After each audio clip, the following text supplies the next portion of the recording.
하나님 말씀은 사도행전 15장 19절부터 21절까지 교독하겠습니다. 사도행전 15장 19절부터 21절까지입니다. 그러므로 내 의견에는 이방인 중에서 하나님께 돌아오는 자들을 괴롭게 하지 말고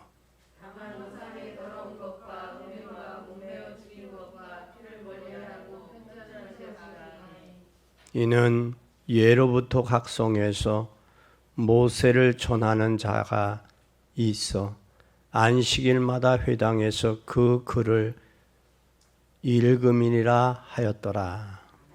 아멘. 오늘 하나님의 말씀을 통해서 은혜 받는 여러분이 되기를 바랍니다. 하루는 나그네가 지나가다가 고양이가 밥을 먹는 것을 봤어요. 근데 고양이가 밥을 먹는데 그 밥그릇이 예사롭지가 않아요. 그래서 이 사람이 나그네가 저 밥그릇을 사야 되겠는데 밥그릇을 팔으라고는 하지를 못하고 고양이를 좀 저에게 파세요. 그러니까 이 주인이 고양이를 팔을 수 없습니다. 고양이가 너무 예뻐서 그렇습니다. 고양이를 좀 파시면 어떻겠습니까? 하고 저러다가 고양이를 4배의 값으로 샀어요. 그리고 주인에게 고양이를 샀으니 저 밥그릇을 저에게 좀 주시면 안 되겠습니까? 그때 이 주인이 뭐라고 그랬느냐면 저 밥그릇은 안 됩니다. 이 나그네가 생각을 할 때 저 밥그릇을 고양이 밥그릇으로 샀으면 저 주인이 저 고양이 밥그릇의 귀중성을 모르고 있는 것 같다라고 해서 달라고 그랬는데 주인이 거부를 했어요. 그것이 내용입니다. 오늘 우리의 신앙생활을 어떻게 하면 하나님 앞에 응답을 받고 또 어떻게 하면 응답을 못 받는지 우리가 이것을 아는 신앙생활이 돼야 돼요. 그래서 우리가 신앙생활하는데 가장 중요한 것이 무엇이며 또 신앙생활하는데 가장 필요한 것이 무엇인지를 깨달으면 우리는 승리할 수 있습니다. 요즘에 코로나 팬데믹 시대 속에서 식당도 잘하는 곳을 보면 금방 알 수 있어요. 금방. 그러나 식당이 못하는 곳에 보면 필요한 것을 식당 잘하는 집은 먼저 그 주변에 먼저 놀 것과 곁에 노는 것이 달라요. 그러와 마찬가지듯이 우리가 신앙생활을 하는데 정말 하나님이 필요한 것이 뭘까를 찾아내는 것이 여러분이 응답받게 되어 있다는 사실이에요. 하나님이 필요한 것이 무엇일까? 여러분, 우리는 신앙생활을 하는데 하나님이 정말 필요한 것을 찾아내면 여러분 응답받게 되어 있습니다. 오늘 우리는 율법하고 율법주의는 다릅니다. 율법은 하나님의 말씀이 율법이에요. 말씀입니다. 그래서 그 말씀을 통해서 죄인임을 깨닫게 돼요. 죄인임을 깨닫게 될 뿐만 아니라 죄인임을 말씀을 통해서 율법을 통해서 죄인임을 깨닫고 나면 뭐가 발견되었냐? 구원의 필요함을 깨닫게 돼요. 나는 죄인이구나. 그래서 구원받아야 되겠구나. 이 구원이 깨닫게 나면 그때서야 뭐가 되느냐? 복음이 정말이구나. 진짜구나. 복음 아니면 구원받을 수 없고 또 구원받지 못하면 죄에서 빠져나올 수가 없구나. 그리고 죄는 뭔가? 그것이 율법을 통해서 깨닫게 된다고 말해요. 이 율법주의는 뭐냐면 율법주의는 율법도 아니고 복음도 아니에요. 율법도 아니고 복음도 아닌 것은 자기 멋대로 만든 법이 율법주의예요. 우리 마음속에 율법주의가 다 자기 마음대로 다 들어가 있어요. 그것에 다 장악되어 있다. 내가 믿는 믿음은 이 정도 이렇게 돼야 돼. 내가 믿는 목사님은 이 수준이 돼야 돼.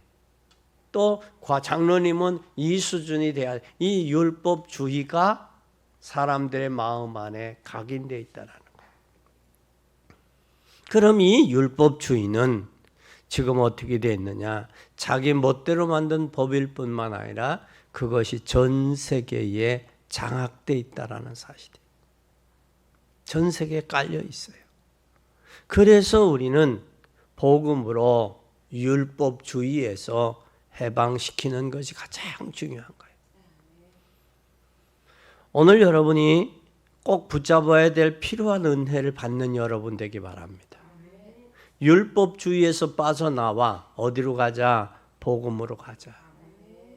복음으로 가야 우리가 구원받았고 하나님의 자녀로서의 축복을 누릴 수 있고 하나님 가장 필요한 것을 하실 수가 있는 거예요. 그럼 첫째 보면 하나님께서 영혼이 유일한 필요한 것을 우리에게 주셨어요. 영혼이 유일한 필요한 것을 주셨어요. 그게 바로 뭐였느냐면 이 언약, 하나님이 유일한 것, 필요한 것, 이걸 붙잡고 여러분 헌신하면 여러분 남은 삶의 여정의 전도자의 여정, 복음의 여정을 가면 여러분 반드시 응답받을 수밖에 없다는 사실입니다. 창세기 3장 15절에 보면 내가 너로 여자의 여자와 원수가 되게 하고 너의 후손도 여자의 후손과 원수가 되게 하리니 여자의 후손은 내 머리를 상하게 할 것이요 너는 그의 발꿈치를 상하게 할 것이다 하셨어요. 다시 말하면 여자의 후손이 뱀의 머리를 상하게 할 것이다 라는 사실이에요. 이것을 붙잡은 사람이 누구냐? 요셉이에요. 이 요셉을 도운 사람들이 시대적인 응답을 받았어요. 잘 보세요. 그럼 저와 여러분이 가는 이 시대 속에서 저와 여러분이 가는 길에 세상이 감당할 수 없는 응답이 와줘야 돼요. 여러분이 이것을 발견한 사람이 요셉이요. 또 요셉을 도운 사람들이 하나님 축복받았던 것처럼 하나님이 엄청난 은혜와 축복이 누구 안에 있었느냐? 창세기 3장 15절에 이 언약의 약속의 복음을 발견한 사람 속에 있었다라는 사실이에요. 그러면 여러분이 진짜 뭘 해야 되냐? 중요한 일이 뭐냐? 창세기 3장 15절에 여자의 후손이 뱀의 머리를 상하게 한다라는 이 언약을 붙잡는 거예요. 그 사람이 율법에서 해방되고 그 사람이 율법주의에 빠져있는 사람을 해방할 수 있는 거예요. 그뿐만 아니라 출애굽기 3장 18절에 보면 이것을 알아본 사람이 누구냐? 모세예요, 모세. 그래서 그 모세는 뭐라고 했느냐? 너는 그들의 장로들과 함께 애굽 왕에게 이르기를 히브리 사람의 하나님 여호와께서 우리에게 임하셨은즉 우리가 하나님 여호와께 희생을 드리려 하오니 사흘길쯤 광야로 가기를 허락하소서 하라. 다시 말하면 하나님 앞에 온전히 공예배와 산예배의 의미를 깨달았다라는 얘기예요. 누가? 모세가. 그럼 이스라엘 백성이 430년 동안 애굽에서 왜 노예와 속국으로 종으로 살았느냐? 뭘 알지 못했느냐? 희생제사의 주인공, 희생제사의 비밀, 유월절의 어린 양 대신 예수 그리스도를 몰랐다는 사실이에요. 몰랐다는 사실. 이것을 깨달은 모세는 하나님이 쓰실 수밖에 없었어요. 근데 모세가 이것을 깨닫기까지는 얼마나 시간이 많이 시행착오가 있었냐고. 또 뿐만 아니라 이사야 7장 14절에 임마누엘의 비밀을 깨달았던 이사야. 하나님이 이사야를 쓰실 수밖에. 그래서 주께서 친히 징조로 너희에게 주실 것이라. 보라, 처녀가 잉태의 아들을 낳을 것이요 그 이름을 임마누엘이라 하리라. 임마누엘은 번역하면 주께서 우리와 함께 계신다. 다시 말하면 하나님 떠나 율법주의에 빠져있는 인생들을 구원하기 위해서 하나님께서 예수 그리스도를 보내주셨다라는 사실을 기억하고 믿는 여러분 되기 바랍니다. 마태복음 16장 16절에 시몬 베드로가 대답하여 그래, 주는 그리스도시요 살아계신 하나님의 아들이십니다. 예수께서 대답하여 가라사대 시몬아 바요나 내가 복이 있다 이를 내게 알게 하니는 혈육이 아니요 내가 공부를 많이 해서가 아니라 하늘에 계신 내 아버지께서 알게 하셨다. 알게 하셨다. 그 고백 위에 내가 이 반석 위에 내 교회를 세우리니 음부의 권세가 해치 못하리라. 주님의 이 고백 위에 세워진 교회는 음부의 권세가 해치 못하는 하나님의 놀라운 역사가 있습니다. 그뿐만 아니라 절대로 망할 수 없는 베드로를 망할 수 그뿐만 아니라 사도 바울은 로마서 1장 16절에서 17절에 그런 고백, 내가 복음을 부끄러워하지 않으니 이 복음은 모든 믿는 자에게 구원을 주시는 하나님의 능력이 됨이니라. 첫째는 유대인이에요. 또는 헬라인에게라. 복음에는 하나님의 의가 나타나서 믿음으로 믿음에 이르게 하나니 기록된 바 오직 의인은 믿음으로 말미암아 살리라 함과 같다. 다시 말하면 우리는 하나님이 우리를 구원한 것은 무엇으로? 믿음으로. 무엇을 믿느냐? 복음을 믿는 거예요. 그래서 의인은 무엇으로 사느냐? 의인은 믿음을 오직 의인은 믿음으로 말미암아 사는 게 이게 의인이요. 이게 구원받은 사람이요. 이것이 율법주의에서 해방된 사람이요. 이것을 발견한 사람은 하나님이 요셉과 모세, 이사야, 또한 베드로, 바울을 하나님이 쓰신 거예요. 그리고 그들을 하나님이 축복하시고 응답하신 거예요. 오늘 우리는 이 사실을 깨닫고 응답받는 여러분이 되기를 바랍니다. 그래서 모세와 요셉과 또한 이사야와 베드로와 바울이 찾아 누렸던 것처럼 여러분들이 복음을 온전히 찾아서 누리는 복된 여러분이 되기를 예수님의 이름으로 간절히 축원합니다. 두 번째는 율법주의에 매여 있는 사람들을 해방시키는 일을 해야 돼요. 다시 말하면 저들을 살리는 일을 해야 돼. 100명이면 100명이 전부 율법주의에 다 들어있어요. 특히 교회 다닌다는 사람들이 더해. 그러니까 그 율법주의에 빠져서 평가하고 정죄하고 심판하고 다 하고 있다는 거예요. 우리는 율법주의가 돼서는 안 돼요. 에? 여러분, 우리는 구원받은 사람은 왕자요. 남자들은. 또 구원받은 여성분들은 공주요. 근데 거기에 중간성이 있을 수가 없어요. 왕자면 왕자고 공주면 공주지 중간이 있을 수 없다고. 그런데 거기에 왕자 병이 들었다. 공주 병이 들었다. 이건 병이요. 율법은 하나님의 말씀인데 율법주의가 돼서는 안 된다라는 거예요. 왜냐하면 자기가 다 100% 율법을 지킬 수가 없기 때문에요. 그래서 하나님께서 예수 그리스도를 이 땅에 보내신 거예요. 뭐 하려고? 율법주의에서 구원하시려고. 그래서 저와 여러분은 뭘 해야 되느냐? 율법주의에 매여 있는 사람들을 구원하는 일, 저들을 살리는 일에 우리는 헌신해야 돼요. 살리는 일에 헌신해야 돼요. 그러면 오늘 우리는 율법주의에 묶여 있는 개인과 가문이 많아요. 그 개인과 가문은 어떤 상황 가운데 있느냐? 창세기 3장 4절에서 6절에 보니까 전부 누구 중심이냐? 나 중심이야. 당시에는 땅에 네피림이 있었고 그 후에도 하나님의 아들들이 사람의 딸들을 취하여 자식을 낳았으니 그들은 고대 유명한 용사라. 그러니까 하나님의 딸들이 세상의 딸들에 취했어요. 하나님의 아들들이. 그 말은 무슨 말이냐면 복음 가진 하나님의 자녀들이 세상 여자와 짝한다라는 거예요. 그렇게도 볼 수 있어요. 아니면 하나님의 자녀, 하나님 구원받은 하나님의 자녀들이 세상에 빠져 있다라는 거예요.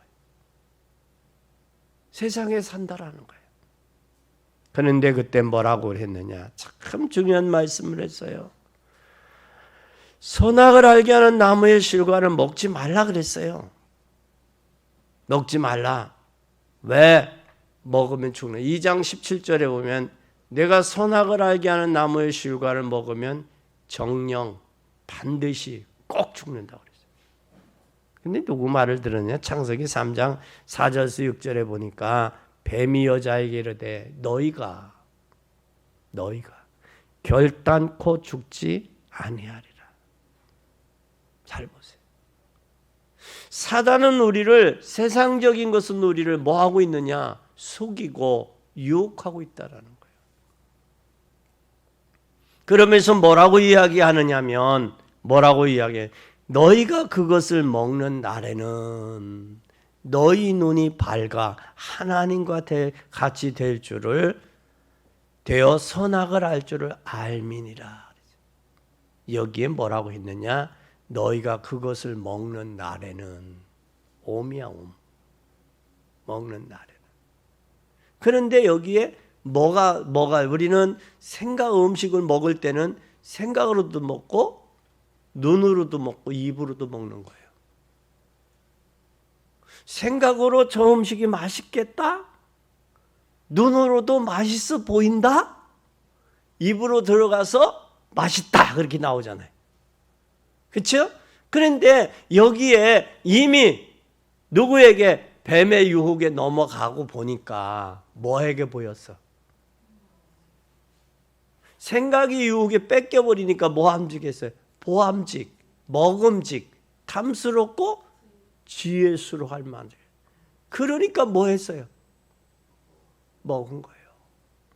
자기만 먹은 게 아니라 자기의 사랑하는 남편에게도 줬어요. 그러니까 뭐가 밝아졌어요? 영안이 밝아져야 되는데 영적으로 하나님과 교제가 끊기니까 육신의 눈이 밝아지는 거예요. 그 전에 청년들 목회할 때 청년들이 한두 주간 교회를 결석을 해요. 그러면 대반 뭐가 바뀌는 줄 알아요? 외모가 바뀌는데 외모 중에서 표가 나는 게 있어요. 뭐예요? 헤어스타일이 바뀌어요. 헤어스타일이 이쁘고 멋있게 바뀌면 좋아. 근데 뭐가 거기다 브루찌를 넣고 색을 들이고 염색을 하고 그렇게 해서 이상하게 바뀌더라고. 우리가 누구를 바라봐야 되느냐? 하나님 바라보고 우리 중심이 하나님을 향해 바라보면 누구에게 와 있어요? 그 마음에 하나님의 성령이 함께 계신다고요. 근데 세상을 향해 바라보니까 세상 것에 의해서 물들어져 있는 거예요. 그러니까 세상 것에는 옳고 그름이 구분되어지는 뭐가 있는? 율법주의가 있는 거예요. 우리는 기억해야 됩니다. 뭘 기억해야 되느냐? 나 중심에서 벗어나야 돼요. 창세기 6장 4절에서 6절에 보면 땅에는 당시에 네피림이 있었어요. 네피림이. 그 후에 하나님의 아들들이 사람의 딸들을 취해 자식을 낳으니 고대의 유명한 용사더라 그랬어요. 여호와께서 사람의 죄악이 세상의 관영함과 그 마음의 생각의 모든 계획이 악할 뿐임을 보시고 사람 지으심을 한 마음에 근심하시고 한탄했다 그랬어요. 잘 보세요. 선악과를 따먹었어요. 선악을 알게 하는 씨가 따면 눈이 어두워졌어요. 눈이 어두워지니까 뭐가 없어지느냐? 분별력이 없어지는 거예요. 분별력이 없어지니까 그게 뭐가 분별력이 없어지면 어디에 있어요? 그 마음에 뭐가 있어요? 여기 보니까 마음에 죄악이 세상에 가는 그 마음에 생각의 모든 계획이 항상 악했다라는 거예요. 항상 악했다. 눈으로 인하여 분별력을 잃어보니까 생각과 마음과 계획하는 모든 일들이 항상 악해 있다라는 거예요. 그래서 율법주의는 복음도 아니요 믿음도 아니라 누구 거라고 그랬어요? 자기 거라고 그랬어요. 자기 거예요. 우리 그 기준을 내려놓고 말씀으로 가야 돼. 그렇게 되면 뭐가 없느냐? 정죄할 일이 없어요. 남 판단할 일이 없어요. 그걸 가지니까 정지하고 판단하는 거예요. 왜? 자기 기준이 자기 수준이 있으니까. 그러니까 사람이 수준이 전부 다 제각각이요. 기준이 틀린. 우리는 뭐가 있어요? 저와 여러분이 믿는 하나님의 말씀 66권이 기준이 아니에요. 말씀에 의한 삶이 되어져야죠. 그리고 또 하나는 창세기 11장 1절에서 8절에 보면 인생들이 모두가 성공 중심이에요. 성공하기 위해서는 별 수단 방법을 안 가리는 시대가 됐어요. 이게 무조건 되고 보자야. 무조건 출세하고 보자, 무조건 성공하고 보자 그거예요. 출세와 성공의 배후에는 누구가 하냐? 사단이 역사하고 있다는 사실을 우리는 기억해야 돼요. 출세와 성공이 나쁘다는 건 아니에요. 복음을 알고 출세와 성공해야 된다. 복음 안에서. 그래서 우리는 기억해야 됩니다. 이들을 해방시키는 일에 참여한 여러분이 가장 축복받은 사람들이에요. 나 중심, 개인 중심, 물질 중심, 성공 중심에 잡혀서 자기가 잡혀 있는지도 모르고 함정과 올무의 틀에 묶인지도 모르고 살아가는 저들을 해방시켜주는 거예요. 그것뿐만 아니라 아무도 모르게 빠져 죽어가고 있는 세상 사람들이 있는데 그게 사도행전 13장 4절에서 12절에 보니까 점술문화예요. 점술문화. 이 점술문화가 뭐하고 있느냐? 복음을 가로막고 있어요. 복음을 가로막고 있어요. 여기에 마술사가 총독으로 하여금 예수를 믿지 못하도록 막고 있다는 사실이에요. 그것이 현대의 세상 문화예요. 그 문화일 뿐만 아니라 또 하나는 점술 문화뿐만 아니라 사도행전 16장 16절에서 19절에 보면 지금 모두가 점치는 귀신 문화가 되어버렸어요. 점술로. 그런데 점술 문화, 점술 영업, 점술도 뭐가 됐느냐? 영업을 해요. 그래서 사도행전 16장에 여기에 점치는 귀신 들린 여종을 하나를 구원했어요. 그래서 그것 때문에 자기들의 이익이 끊긴 줄 알고 뭘 해서 바울과 실라를 감옥에 가뒀잖아요. 소위 점술이 뭐가 됐느냐? 영업이 됐고 상업화돼 버렸어요. 이런 시대 속에 있다는 사실. 그런데 저들이 상업화되고 영업과 상업화되어져 있는 상술화되어 있는 저들을 우리는 구원하는 일이 저와 여러분의 사명입니다. 또 뿐만 아니라 사도행전 19장 8절에서 20절에 보니까 이것이 바로 뭐였느냐? 석 달 동안 바울이 회당에 들어가 석 달 동안 담대히 하나님의 나라에 대해서 강론하며 권만하되 어떤 사람들은 마음에 굳어 순종치 아니했다. 그 마음이 굳었다. 이미 그들의 마음 속에는 뭐가 들어가요? 마음 생각과 마음 속에 계획이 항상 악해 있는 인생들은 굳어 있어요. 여러분도 마음에 상처받으면 말씀이 안 들어가잖아요. 뚜껑을 닫아놓잖아요. 은혜가 안 되잖아요. 이게 왜 그러냐면 그들의 마음과 생각과 계획이 악해서 그래. 그들의 마음에. 이 악한 것을 무엇으로 바꿔야 되느냐? 하나님의 말씀과 성령의 역사로 바꿔놓지 않으면 옥토가 안 되는 거예요. 우리의 마음밭이 옥토가 되어서 하나님이 주시는 은혜 속에 들어가 하나님이 꼭 필요한 일, 그리고 거기에 잡혀있는 인생들을 해방시키는 것이 구원받은 저와 여러분이 해야 될 일이요. 그것이 사명이요. 그것에 헌신하는 것이 저와 여러분이 해야 될 일이요. 이 사실들을 발견하고 깨닫는 복된 여러분이 되기를 바랍니다. 그러면 지금도 전 세계가 어떻게 돼가고 있어요? 민족정신, 이념, 사상이라는 율법주의에 다 잡혀 있어요. 거기에 빠져나와야 돼요. 여기에서. 여기에 빠져나와야 돼. 사상, 이념, 민족주의 빠져나와야 돼. 여기서 빠져나오지 아니하고는 안 돼요. 우리는 빠져나오는 길이 있습니다. 사도행전 15장 19절에 오늘 본문에 뭐라고 했느냐? 그러므로 내 의견이 뭐예요? 내 생각에는 이방인 중에서 하나님께 돌아오는 자를 뭐 하지 말라? 괴롭게 하지 말라. 왜 괴롭게 하지 말라? 너도 과거에, 당신도 과거에 죄인이었었지 않냐? 복음 모르고 율법주의에 그 생각에 그 틀의 올무에 잡혀 있었지 않았냐? 그러니 이제는 뭐 하지 말라? 괴롭게 하지 마라. 이 괴롭게라는 말은 사르트라는 말이에요. 사르트라는 말인데 여러분 사르트 하면 생각나는 게 있죠. 누구예요? 나오미야. 예루살렘에 흉년이 들었어요. 흉년이 들었다는 얘기는 개인에게 문제가 왔다는 얘기예요. 가정에. 그래서 유대 땅 베들레헴을 떠나서 어디로 내려갔어요? 모압으로 내려가서 10년 되니까 말론과 길론과 엘리멜렉, 이 나오미 네 식구가 내려갔어요. 내려갔는데 내려가서 보니까 뭐해요? 흉년이 오면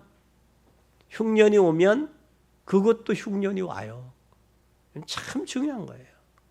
옛날에 고인이 됐던 목사님 한 분이 그런 말씀을 하셨어요. 뭐라고 하셨느냐면 십자가 피해서 다른 데 가면 더 큰 십자가가 기다리고 있다. 그 말씀을 하셨어요. 십자가를 피하면 더 큰 십자가가 기다리고 있다. 십자가를 피하지 말고 그 십자가를 감당해라. 그 말씀을 고인이 된 한경직 목사님이 그 말씀을 하셨어요. 근데 여기에서 문제는 뭐였어요? 지금도 세상은 율법과 이념의 사상에 잡혀 있어요. 그리고 정치인들이 참 큰 잘못을 하는 건 이념 갈등에서 국민들을 하나가 되게 해야지 어떻게 야당 여당 우익 좌익으로 나눠놓느냐고. 진짜 나누는 일, 이건 사단의 일이요. 교회 안에서도 나누는 일은요, 이건 사단의 역사예요. 꺾어야 돼요. 가정도 나눠지는 거 있잖아요. 그것도 사단의 역사예요. 여러분 절대 나누는 일 하지 마세요. 나누는 일 하지 마세요. 네 편, 내 편이 어디 있습니까? 절대 하지 마요. 그 네 편, 내 편에 사용되는 게 뭐예요? 율법이요, 율법주의요. 율법주의가 활용을 한다니까, 율법주의가. 이거 심각한 이야기예요. 그래서 사도행전 15장 19절에 저들을 괴롭게 하지 말라. 괴롭게 하지 말라. 그 나오미가 유대 땅 베들레헴 때 모압에 내려가서 10년 되니까 말론과 기론이 죽어요. 남편인 엘리멜렉도 죽어. 그래서 이 세 과부만 남아있어. 나오미하고 오르바하고 롯하고 셋이 남아. 그래서 이제 나오미가 결단을 합니다. 얘들아, 내가 나이가 먹어서 너희들의 자식을 낳아줄 사람도 없고 너희들과 결혼시킬 사람도 없다. 그러니 친정으로 돌아가라 그래요. 그때에 나오미는 오르바는 갔어. 그러나 롯은 뭐라고 그래요? 어머니의 하나님이 나의 하나님이요, 어머니 백성이 나의 백성일 간데 죽는 일 이후에는 떠나라 하지 마세요 하고 롯이라는 작은 며느리를 데리고 유대 땅 베들레헴 다시 돌아올 때 동네 사람, 그 유대 땅 베들레헴에 알던 사람이 얼마나 반가웠겠어요. 그렇죠? 반가웠는데 뭐를, 야, 나오미가 왔다 하고 환영을 해. 그때 나오미가 한 말이 있어요. 나를 나오미라 하지 말고 마라라 하라. 나는 거기서 생각하는 게 있어요. 저는 뭘 생각해요? 하나님 떠난 인생은 사르트 괴로운 인생이다. 마라의 쓴물과 같아. 쓴물을 먹으면 여러분 얼마나 저기 해요. 아이들을 쓴 약 잘 안 먹잖아요. 그래서 쓴 약을 먹이려고 뭐를 해요? 거기에 단 것을 섞어서 먹이잖아요. 단 것을.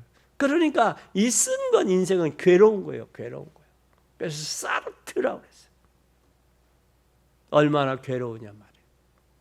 하나님 떠난 인생은 괴로울 수밖에 없어요. 여러분이 복음 안에 있을 때 인생 행복해지는 거예요. 복음 밖에 있는 인생은 괴로운 인생. 사는 게 아니요. 식사하는 게 하는 게 아니요. 인생이 그래요. 그래서 우리는 이들을 구원하는 일에 저와 여러분이 사용되기를 바랍니다. 그래서 바울을 이것을 본 바울은 로마서에 노마도 보아야 하리라. 사도행전 19장 21절에 이렇게 했어요. 이 일을 다 된 후에 바게도냐와 아가야로 다녀 예루살렘에 가기로 경영하여 가로되 내가 갔다가 후에 노마도 보아야 하리라. 그뿐만 아니라 로마서 15장 23절에 이제는 이 지방에 일할 곳이 없고, 참 좋아요. 일할 곳이 없다는 얘기는 뭐예요? 복음 전할 곳이 없다는 얘기예요. 더 이상 복음 전할 곳이 없다. 그래서 여러 해 전부터 언제든지 서바나 갈 때 내가 너희에게 가려는 원이 이루었으니 다시는 더 이상 복음 전할 곳이 없어서 서바나 로마에 가서 복음을 전하겠다라는 바울의 계획입니다. 오늘 여러분 이것을 깨닫고 승리하는 여러분이 되기를 바랍니다. 전 세계가 문제가 일어나고 있어요. 문제가 일어났는데 문제가 뭔지도 몰라요.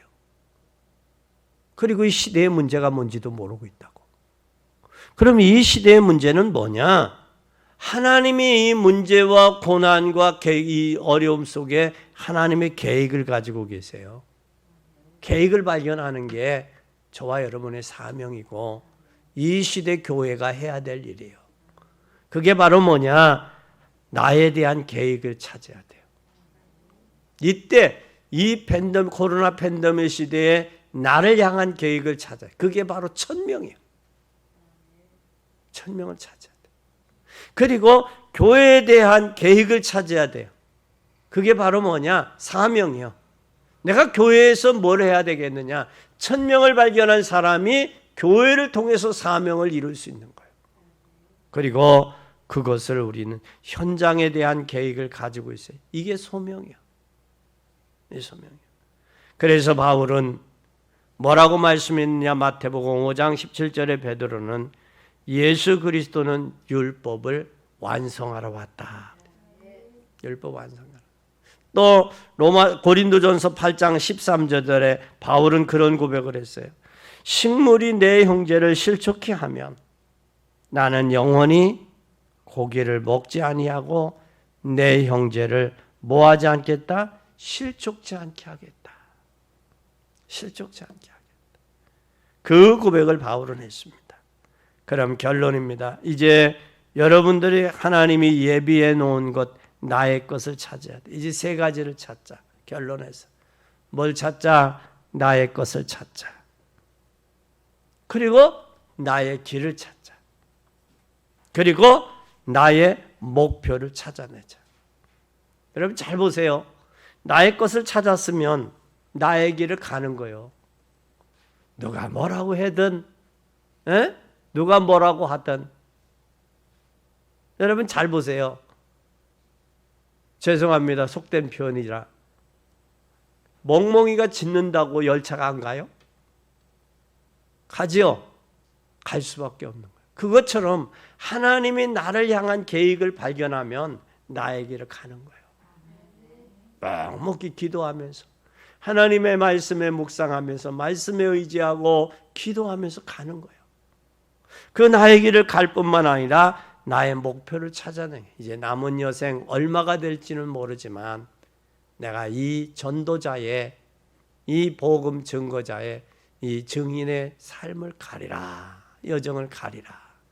이게 계획이 나오는 거예요. 오늘 예배드리는 분들 하나님 가장 필요한 곳에서 여러분 내 물질이 쓰임받도록 기도하세요. 내 남은 생애가 쓰임받도록 기도하세요. 그것이 쓰임받는 곳이 바로 전도와 선교라는 사실을 기억하세요. 그래서 이제 편안한 가운데 어디로 들어가자? 24시 속에 들어가자.